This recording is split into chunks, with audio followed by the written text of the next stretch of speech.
The terrifying truth about Grace, the transmigrator with the Book of Destiny in her hand, ignited a furious blaze within Evelyn. The battle was no longer about reclaiming honor, it was a fight against a preordained fate. Episode 6 begins with a journey to seek and confront the truth. Evelyn will venture into danger, infiltrating Grace's world to find the Book of Destiny. Can she uncover all its secrets and find Grace's weakness, or will the book forever shackle her life? The night rain had stopped, but a storm raged inside me. My life, my pain, Grandma's losses, just a story played by a stranger from another world? A book she had read, memorized, and was trying to recreate? This truth was even more terrifying than death. It stripped meaning from everything I had experienced, reducing me to nothing more than a character. But at the same time, a fire ignited within me, the power of indignation. If this was a book, then I wouldn't let myself be a passive character anymore. I would be the one holding the pen, rewriting the blackened pages. The next morning, I went to school as usual. My expression remained calm, but inside, I was observing Grace more closely than ever. Every smile, every gesture, every glance from her was analyzed by me. She still tried to portray perfection, gentleness, but I clearly saw the cracks. Her eyes sometimes flashed with worry, a barely concealed annoyance when things didn't go according to the script. She constantly glanced at her phone, as if waiting for some information, or checking her original data. I realized that Grace might know about the past, but she couldn't predict what I would do once I knew about her. That was her weakness. That book didn't include the reactions of a reincarnated Evelyn who knew the truth. To destroy the script, I needed to understand it. And the only way to understand it was to find Grace's book. I knew it was in the old wooden chest at her house, but how to break in without being discovered? Grace was very cautious.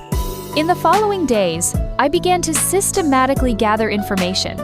I listened for the slightest rumors about Grace, about her daily habits. I even meticulously watched Grace leave her house, noting how she locked the door, and especially when she would be gone the longest. I knew Grace often went to the village library every Tuesday afternoon to read and help out, and that was usually the only time she was away from home during the day. That Tuesday, my heart pounded. I had prepared everything. A small hairpin to try and pick the lock, if needed, a cloth bag to carry the book, and most importantly, absolute calm. As Grace left, her elegant figure with the familiar book bag, I began to act. Her small house was unusually quiet. I approached the back door, gently trying the doorknob. Locked. Grace wasn't that careless. I used the hairpin, concentrating intensely, listening for the delicate click of the lock. Sweat began to bead on my forehead. The night rain had stopped. This wasn't part of my past life. It was a risky, new step. But a storm raged inside me. My life, my pain, Grandma's losses. Just a story played by a stranger from another world? Click. A soft sound echoed. I held my breath and pushed the door. The door opened, revealing darkness inside. I stepped in, my heart pounding as if it wanted to leap out of my chest. A strange scent, mixed with old paper and a faint hint of dried flowers. I quickly went to the old wooden chest I had seen that night. It was hidden in the corner of the room, covered with a thin layer of dust. I knelt down, my hands trembling as I opened the lid. Inside were a few neatly folded clothes, and at the very bottom, that old leather notebook. I grasped it. It felt cold and heavy. I pulled it out, and the familiar faint blue light flashed again, weaker in the confined space. Beneath the old leather cover, a small symbol, like an open eye or a matrix glyph, shimmered, then faded. Below it, a small, faint line of text, property of the recording system. I knew this was it, the Book of Destiny. My hands trembled as I opened the first page. It wasn't ordinary writing. It was a strange hieroglyphic script, mixed with symbols I had never seen. But below each page, there were lines translated into the language of this world, written in a familiar hand, Grace's handwriting. I quickly scanned each page. Chapter 1. The Orphan Girl in Millstone. My life, childhood with Grandma Rose. Already known by Grace. Disgust surged. I flipped to the next chapter. Chapter 2. The Death of Jack and the Criminal. Each line felt like a stab to my heart. It described in detail Jack falling into the pond, how Grace accidentally witnessed it, and how she fabricated the false accusation against me, a lie that destroyed my entire life. Every dialogue, every villager's reaction, even my own desperate feelings, all were coldly and starkly recorded. The criminal? Me?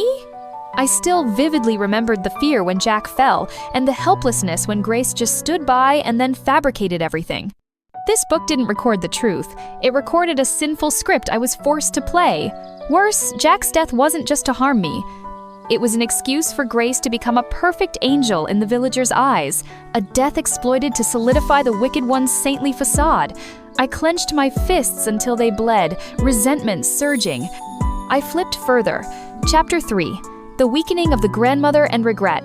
This page described Grandma Rose's last days, her decline due to the false accusations, and her death. Every detail was chillingly accurate, as if someone had recorded my entire life with an invisible pen. My eyes blurred. I wanted to tear apart every word that had stolen my dearest loved one. And then, I found it.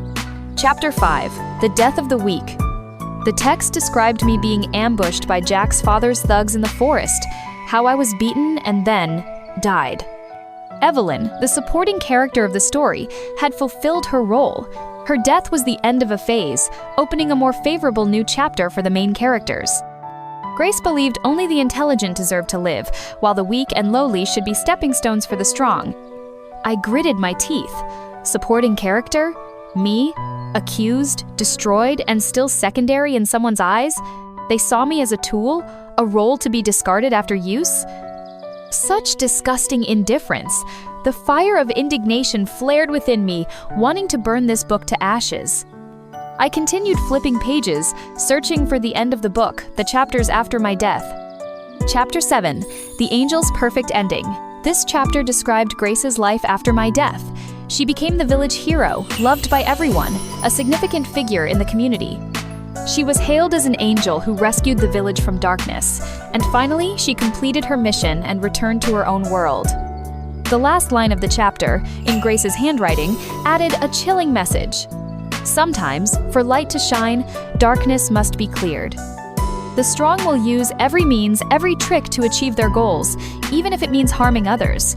As for the weak, those voiceless characters, inherently weak, they don't deserve respect.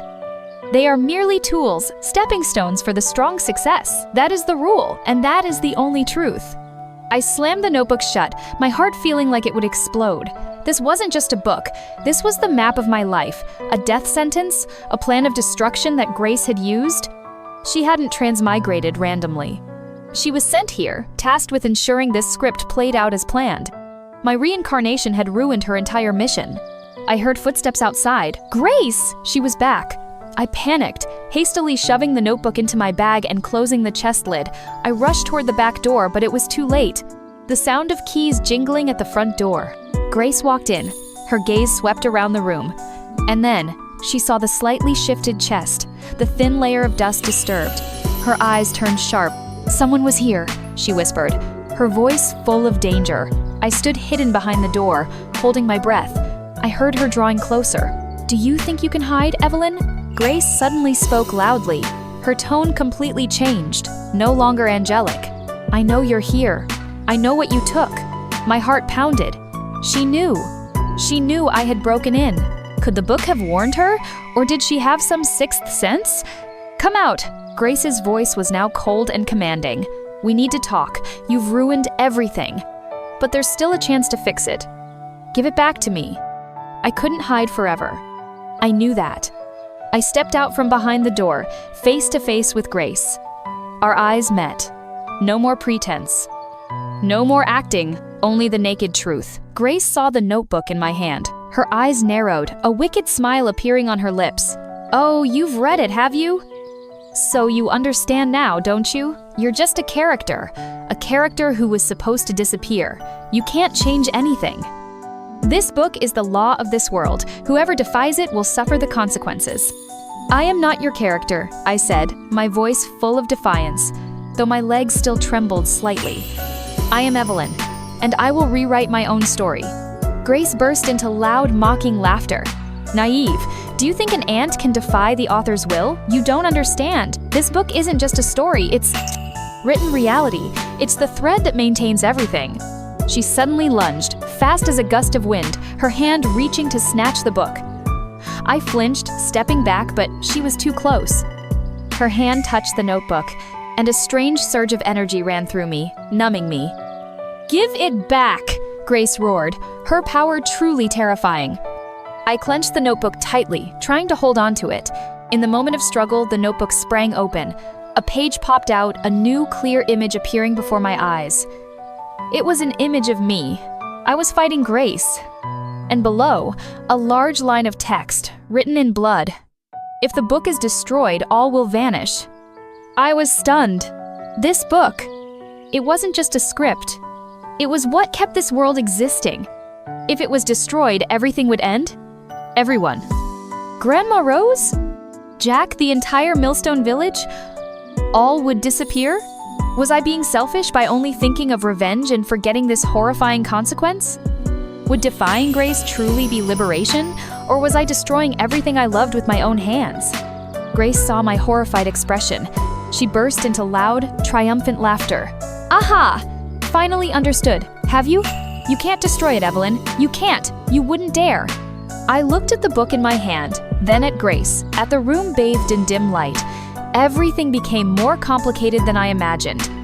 I wasn't just fighting for myself, for Grandma, but also for the very existence of this world.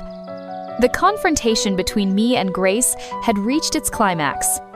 The secret of the Book of Destiny had been revealed, but it brought with it a more terrifying truth.